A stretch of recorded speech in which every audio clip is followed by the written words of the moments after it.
अस्सलाम वालेकुम, मेरा नाम है उमैर और आप देख रहे हैं उमैर्स वर्कशॉप। आज मैं बात करूंगा कि मेरे पास जो टूल्स हैं वो कौन कौन से टूल्स हैं और किस किस काम आते हैं। तो आज हम उस बारे में बात करेंगे।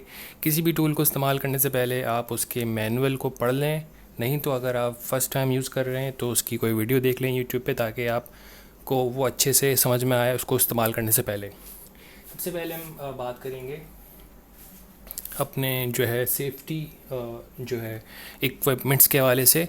जो कि सबसे मेन नंबर हमारा आता है वो आता है हमारे ग्लव्स।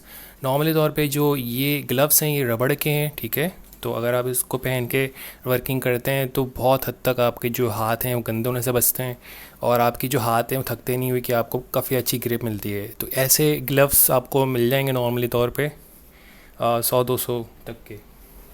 उसके बाद है ये हमारे पास एयर मफ्स जो हमारे पास एयर जो कि हम अपने कानों पे ऐसे पहन लेते हैं। तो हमें जब हम शोर वाला काम करते हैं तो हमारे जो कान हैं महफूज रहते हैं। अगर हम ये मशीन इस्तेमाल कर रहे हैं, ये इस्तेमाल कर रहे हैं जो बहुत आवाज़ कर रही होती है, ठीक कील ठोक रहे होते हैं, तो बहुत तेज़ आवाज़ हमारे कान में लगती है। उस चीज़ से बचने के लिए हम इसको अपने सर के ऊपर से लगा के कानों को ढकते हैं ताकि हमारे कान मुतासर ना हो, ठीक है। तो ये नॉर्मली तौर पे आपको तकरीबन कोई 900 या 1000 तक का मिलेगा। अगर आप अच्छी क्वालिटी का ब्रांडेड लेंगे तो फिर शायद 1200 तक का मिल जाए या ऊपर भी। उसके बाद आता है हमारा मेन सबसे भी चीज़ जो होती है। अगर हम किसी भी जो है ऐसी कोई बड़ी मशीनरी इस्तेमाल कर रहे हैं, कोई भी छोटी मोटी, तो ये है सेफ्टी ग्लासेस जो है इसकी ये जो चीज़ बनी होती है पीयू ग्लास की होती है, पीयू प्लास्टिक। तो ये जो है कोई भी उड़ता हुआ अगर कोई चीज़ उड़ती है, जैसे कि बुरादा उड़ा है, मिट्टी उड़ी है, या कोई भी कील वगैरह उड़ी है, या आप कटिंग कर रहे हैं तो मेटल का पीस उड़ता हुआ आता है, तो उससे आप बच जाते हैं, आपकी आंखें बच जाती हैं। इसको सेफ्टी ग्लासेस कहते हैं। तकरीबन 200 या 300 तक का मिलेगा और अगर आप बहुत अच्छा लेंगे तो 500 तक का शायद। तो ये थी हमारी सबसे मेन चीज़ के सेफ्टी ऑलवेज़ फर्स्ट। उसके बाद हम बात करते हैं कि मेरे पास जो टूल्स हैं, क्योंकि ये टूल्स वो टूल्स नहीं है जिसको नॉर्मली तौर पे आप अपनी वर्कशॉप में यूज़ करें। नॉर्मली तौर पे बहुत ज़्यादा बड़ी तादाद है, लेकिन जो मेरे पास से मैं वो दिखा रहा हूँ, ठीक है। तो नॉर्मली तौर पे आप देख सकते हैं कि मेरे पास जो टूल्स हैं बारी बारी एक एक करके मैं बताता जाता हूँ कि वो क्या है, किस काम आता है। ये है स्टेपलर। नॉर्मली तौर पे हम इसको यूज़ करते हैं जब हम नेट लगा रहे होते हैं किसी वुडन की जो है पिंजरा होता है, तो वहाँ हमें नेट चिपकाना होता है ताकि उसमें झोल ना आए, ठीक है। तो हम इसको करते करते जाते हैं और पकड़ के प्रेस करते जाते हैं, तो ये स्टेपलर जो है उस नेट को अपनी जगह रोक लेता है। तो हम ईज़िली इसमें अपना काम ईज़िली कर लेते हैं। नहीं कि अगर आप चाहते हैं कि सिर्फ डायरेक्टली इसी से आप नेल्स लगाना चाहें, स्टेपलर लगाना चाहें, तो ये एक चीज़ है, इसमें आपका काम आसान हो जाता है। ज़रूरी नहीं है, लेकिन इससे आपका काम आसान हो जाता है। ये स्टेपलर गन मुझे तकरीबन कोई मिली है तकरीबन 1600 के करीब करीब। और ये स्टेपलर पेंस के साथ थी तो इसलिए। उसके बाद ये जो चीज़ है ये क्या कहते हैं, इसको छीनी कहते हैं। जब आप वुडन में जो है कुछ उखाड़ होते हैं, तोड़े होते हैं, काट होते हैं बीच में से, तो ये वहाँ पे इस्तेमाल होती है। इसको छीनी कहते हैं। तकरीबन 100-200 की मिलेगी। उसके बाद ये कटिंग वो है जिससे आप कटिंग करते हैं कोई भी चीज़, छोटी मोटी प्लास्टिक की, मेटल की या वुडन की। तो बहुत छोटी यानी कि नाजुक की कोई चीज़ होती है तो उसके लिए काटने के लिए। और इसी का जो बड़ा फॉर्म है वो जो है ये येलो कलर में जो है वो ये रहा। तो ये जो है मेटल वगैरह काटने के लिए होता है, बड़ी चीज़ें काटने के लिए। और ये तकरीबन जो मुझे मिला छोटा वाला पीस, ये तकरीबन 200 तक का, ये 450 तक का था। उसके बाद आप देख पा रहे हैं मेरे पास जो 2 हथौड़े हैं। मैं हमेशा जो मेन चीज़ें हैं हमारी वो हमेशा मैं 2 रखता हूँ। जैसे कि मेरे पास ये 2 हथौड़े, एक बड़ा वाला हथौड़ा है, ये कीलें ठोकने के लिए होता है, फिर इसको निकालने के लिए भी होता है। तो ये जो चीज़ होती है ये इसको पकड़ के निकाल लेते हैं, कीले अगर टेढ़ी मेढ़ी हो जाएँ, और इसको ठोकते हैं, ठीक है। और उसी की छोटा साइज़ जो है वो दोनों एक ही जैसे काम करते हैं, लेकिन भारी काम के लिए ये इस्तेमाल करते हैं हम। और ये जो है आप ये नॉर्मली ये भी कीले ठोकने के लिए होता है, लेकिन ये कीले निकालने के लिए नहीं होता। तो ये तकरीबन आपको कोई 200-300 तक का पड़ेगा, ये 200 तक का पड़ेगा। उसके बाद यहाँ पे भी हमारे पास जो है स्क्रू ड्राइवर्स हैं। ये स्क्रू ड्राइवर्स हमें जो है मेरे पास तकरीबन कोई 3 स्क्रू ड्राइवर्स हैं, और उसी में छोटे वाले जो स्क्रू ड्राइवर्स हैं भी 2 हैं। तो ये भी देख सकते हैं कि आप इसमें भी जो है ऑप्शन होता है कि आप इसको चेंज कर सकते हैं, तो ईज़ी होता है। तो मेरे पास ये तकरीबन कोई 3 है, ठीक है। और ये जो टेस्टर टाइप की चीज़ होती है, छोटे मोटी बहुत छोटे स्क्रू खोलने के लिए, तो वो टेस्टर भी है और ये ओपन करने के लिए भी है। तो ये भी मैंने 2 रखे हुए हैं कि कभी कभी ये होता है कि अब आप काम कर रहे होते हैं, एक चीज़ गायब हो गई तो उसकी वजह से काम रुक जाता है। उस चीज़ से बचने के लिए हमेशा मैं जो मेन चीज़ें हैं 2 रखता हूँ, जैसे कि हथौड़े, स्क्रू ड्राइवर्स, कटिंग और प्लायर्स। तो ये मेन चीज़ें हैं जिसको गुम नहीं होना चाहिए, गुम हो जाए तो काम नहीं रुकना चाहिए। उस चीज़ से बचने के लिए हमेशा 2 रखते हैं। जैसे कि कटर, कोई भी चीज़ काटनी है, कटिंग करनी है आपको, पेपर वगैरह काटना है, कोई भी निशान लगाना है, तो ये जो इस्तेमाल होता है।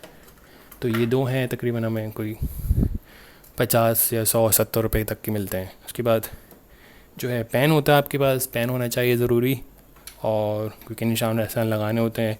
और इसको कहते हैं हम, ये एंगल कहलाता है।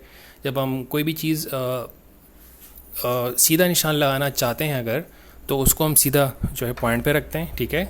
और ये बिल्कुल सीधी आपको स्ट्रेट लाइन मिल जाती है, तो इससे निशान लगाना इजी होता है, सीधी सीधी स्ट्रेट लाइन। जैसे कि आपको कटिंग करनी है तो ये एंगल जो है कहलाता है, एंगल स्केल। और ये तकरीबन कोई अच्छी क्वालिटी का आपको मिलेगा 200-300 तक का। और ये प्लायर है हमारे, कटिंग वायर कटर ही कहलाएगा ये नॉर्मली तौर पे। तो ये भी मेरे पास 2 हैं। वायर कटर कोई 200-300 तक का पड़ता है, अच्छी क्वालिटी का। और उसके बाद ये प्लायर है नॉर्मली तौर पे, क्योंकि मेरा ज़्यादा कोई इलेक्ट्रिकल वर्क नहीं होता, तो इलेक्ट्रिकल वर्क के लिए ये नहीं है, ये है, ठीक है। और इसको हम ज़रा नट वट खोलने के लिए यूज़ करते हैं। और अब हम आगे चलते हैं। हमारी आगे की जगह पे हमें मिलता है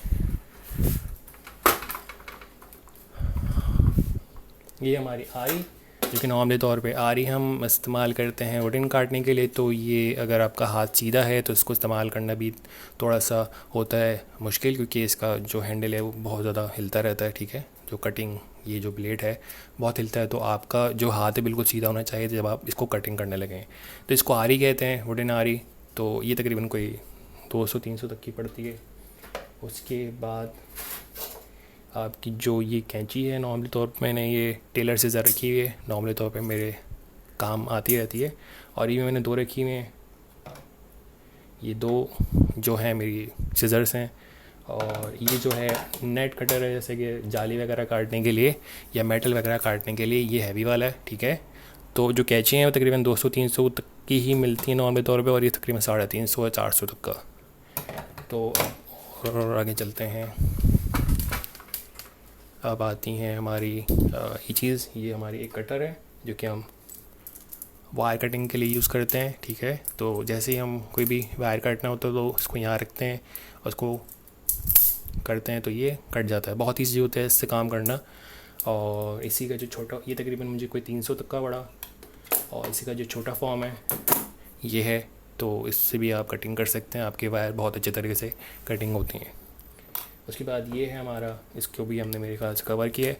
ये है एलुमिनियम बिट।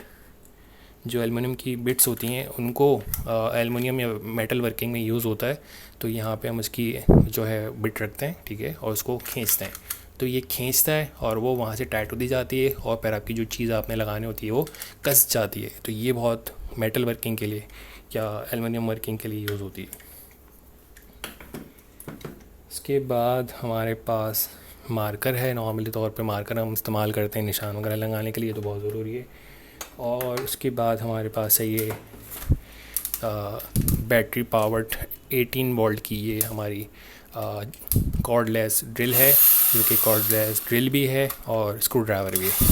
तो इसकी जो है सारे नंबर्स आप चेंज कर सकते हैं। सबसे ज़्यादा पावरफुल इसका 15 नंबर होता है और ये ड्रिल मशीन के लिए होता है। तो ये काफ़ी यूज़फुल होता है, क्योंकि नॉर्मली तौर पे यही ड्रिल मशीन जो है हमारे पास वायर में भी है, और वायर में ये होता है कि उसको हर जगह लेके नहीं जा सकते, तो तेज़ी के साथ काम करने के लिए हम ये इस्तेमाल करते हैं, और पावरफुल काम करने के लिए हम ये इस्तेमाल करते हैं। ड्रिल मशीन ये है, और ये तकरीबन मुझे तकरीबन कोई 3,500 या 4,000 तक की पड़ी थी उस टाइम, और ये तकरीबन कोई मुझे 1,600 तक की पड़ी थी। तो ये दोनों ड्रिल मशीन्स हैं, ये वायर वाली है और ये कॉर्डलेस है। ये ग्लू मशीन है, ये ग्लू मशीन है और इसको जब हम भी ग्लू हॉट ग्लू जो है यूज़ करते हैं तो यहाँ पे हॉट ग्लू पुट करते हैं और इसको यूज़ करते हैं अपने नॉर्मली तौर पे क्राफ्टिंग वगैरह के लिए। और उसके बाद हमारी जो चीज़ रह गई है वो रह गई है ये इसको कहते हैं सीसॉ ब्लेड, तो जिक्सॉ कहते हैं इसको। तो जब हम इसको यहाँ से प्रेस करते हैं तो उसका जो ब्लेड है ऊपर नीचे होता है और जो आपने कटिंग करनी होती है इसको ये काट देता है। तो ये नॉर्मली तौर पे आरी ही की तरह काम करता है, लेकिन इससे ज़्यादा आसानी से जल्दी काम हो जाता है। लेकिन जहाँ पे बिजली ना हो तो वहाँ पे आरी ही यूज़ करनी पड़ेगी। और ये हमारा आखिरी जो चीज़ रहती है वो है मल्टीमीटर। मल्टीमीटर हम यूज़ करते हैं नॉर्मली तौर पे कोई भी करंट वगैरह जो हमें नापना होता है तो हम वहाँ पे ये मल्टीमीटर यूज़ करते हैं। तो ये तकरीबन जो ग्लू मशीन है ये हमें पड़ी तकरीबन कोई 300 की। ये मशीन हमें पड़ी थी 4,000 या 4,500 की। ये हमें पड़ा था 1,000 रुपये तक का। तो ये जो मेन चीज़ हमारी मेरे पास जो चीज़ें हैं वो ये हैं। तो मेरा सारा इसी से काम हो जाता है। इसके अलावा भी 2-3 टूल्स रह गए हैं मेरे ख्याल से ये, और ये है इंची टेप जिससे आप अपनी जो है नापते हैं कि क्या चीज़ कितनी साइज़ की है और उसी को फिर निशान लगाते हैं और इसको आप यहाँ से रोक भी सकते हैं। तो ये 1 इंची टेप कहलाता है। और एक ही चीज़ है, ये इतनी ज़्यादा इस्तेमाल नहीं होती मेरे पास, इसको कहते हैं लेवलर। इसको जब आप सीधी सतह पर रखते हैं तो इसकी जो ये गुब्बारे हैं, ठीक है, जैसे एयर पॉकेट, तो ये सीधा होता है। जब ये सीधा होता है तो सतह है वो सीधी है। तो फिर आप उसको कटिंग करते हैं, देखते हैं, तो ये एक लेवलर कहलाता है। तो मेरे ख्याल से हमने सारी चीज़ें कवर कर ली हैं। तो ये जो है मेरा टूल, जो सबसे ज़्यादा यूज़ होने वाली चीज़ें हैं वो ये हैं। उसके अलावा भी 1-2 टूल्स हैं लेकिन वो इतने ज़्यादा काम में आते नहीं हैं, वो भी तकरीबन महीनों महीनों पड़े रहते हैं। उनको हम बाद में कभी करा तो करा। तो ये जो है हमारी एक छोटी सी वर्कशॉप है। तो इन्हीं टूल्स से हमारा सारा काम निकल जाता है।